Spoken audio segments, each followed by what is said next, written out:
When people think of Africa, they think of arid deserts.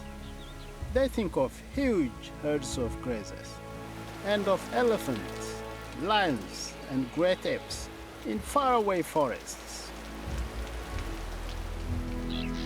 But this is not so on the roof of Africa. My Africa is cold, harsh, and strange. Their plains are my plateau. Their track is my horse, and their waterhole, my lake in the clouds. My name is Alo Hussein, and welcome to Ethiopia, my home.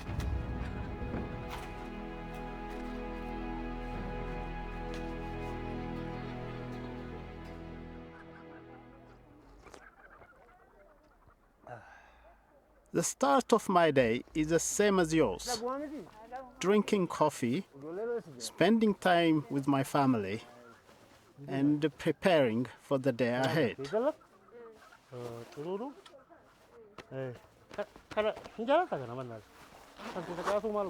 I find it hard to leave them, but my wildlife needs me.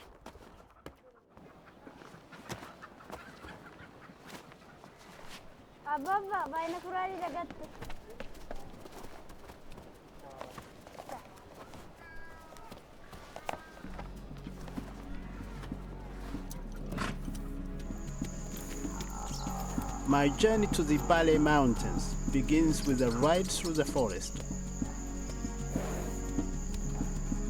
As we climb higher, the forest will start to disappear. I often see animals on the way, but this nyala is not what I'm searching for.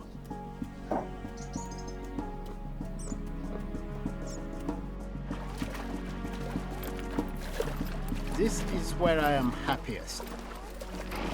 I belong here. I'm at home here. For 30 years, I've ridden across the Bale Mountains, always on the lookout.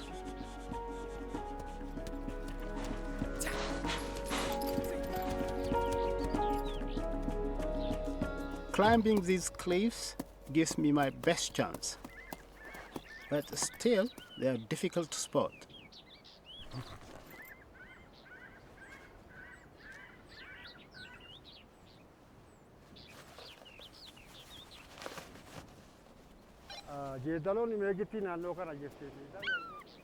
Success. This is one of Africa's rarest animals. Only 500 remain, each a treasure. The Ethiopian wolf. Let me introduce you to my other family, the Megiti pack. Few have ever seen them this close.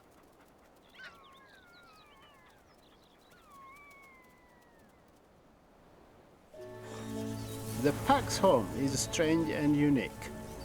Look around you. When you are 4,000 meters up, no trees can grow, apart from my favorite plant, the lobelias. They are the canopy of Bale. Before these mountains existed, this area was cloaked in forest, and our lobelias were a small shrub. As the land rose, so too did they, and where other plants faded away, they became giants. These highlands are host to a range of unusual creatures, found nowhere else on Earth.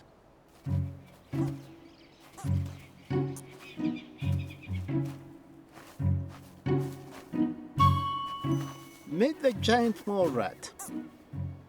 The mole rats spend their day excavating tunnels and eating all within reach.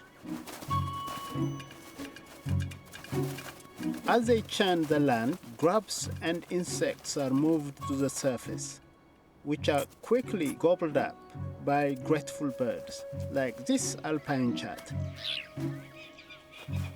The rats may live under our feet, but their activity benefits all life above ground.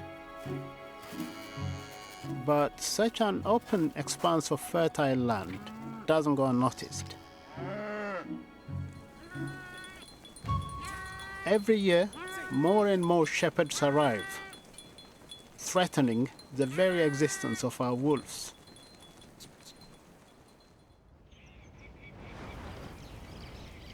I come up here to remember one of my favorite wolves, a 6-year-old male I had called Mali. That season, he was raising 4 pups, so was working tirelessly to provide for his family. One morning in 2015, it was cold and the wind was relentless. So I wrapped up and headed to my normal viewing site. I planned to follow them as they left to hunt. But one was still lying down at the bottom of the slope. As I approached, the wolf didn't move, lying there on the ground, frozen. It was Mali, my beloved wolf. Over the next week, every member of his pack died. My favorite pack destroyed. It was like losing my whole family. I was learning so much from them, and every death brought the 500 closer to 0. Now I was left with the terrible truth. These were not wolves that had died naturally.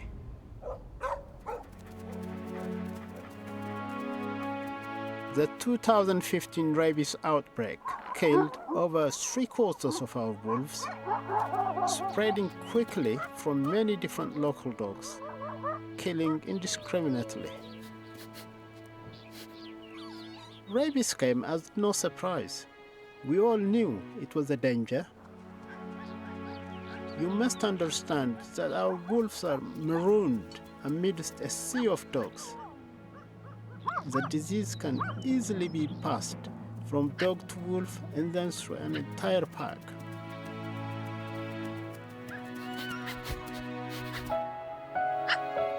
I do not know when the next outbreak will come.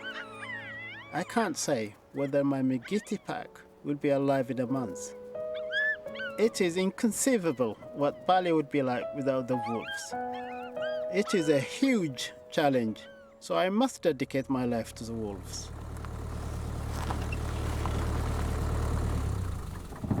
I work at the Ethiopian Wolf Conservation Program. My job, to protect the 500. I must educate my friends on how to prevent rabies spreading in their communities. The best prevention is fighting rabies at its source, so we must vaccinate the dogs. Rabies is just as deadly to people, killing thousands of Ethiopians every year. So what is good for the wolves is good for everyone. Today I've brought my daughter Billy with me. It is important she understands the issues that face the wolves. It will soon be up to her generation to protect them. But the wolves are wild, so we do not like to capture them. Instead, we put vaccines in pieces of meat and leave them. This camera trap will let me know which wolves from the Megiti pack are protected from rabies. I'll go away now, whilst my camera keeps an eye on them.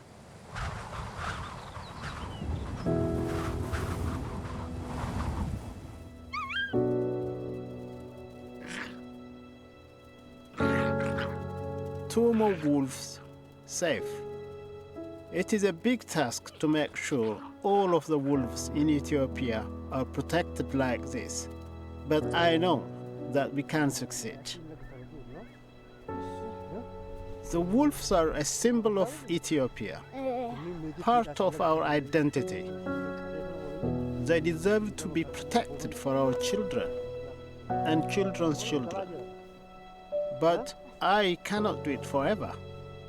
I want the next generation of Ethiopians to protect the next generation of wolves. Despite all the hardship, the Megiti pack have had a good year. I have watched the new wolf pups grow up. Today, they are nearly adults. I want to inspire my daughter. I hope she will love them as I do. But right now, I will savor this moment. Right now, I'm happy and hopeful.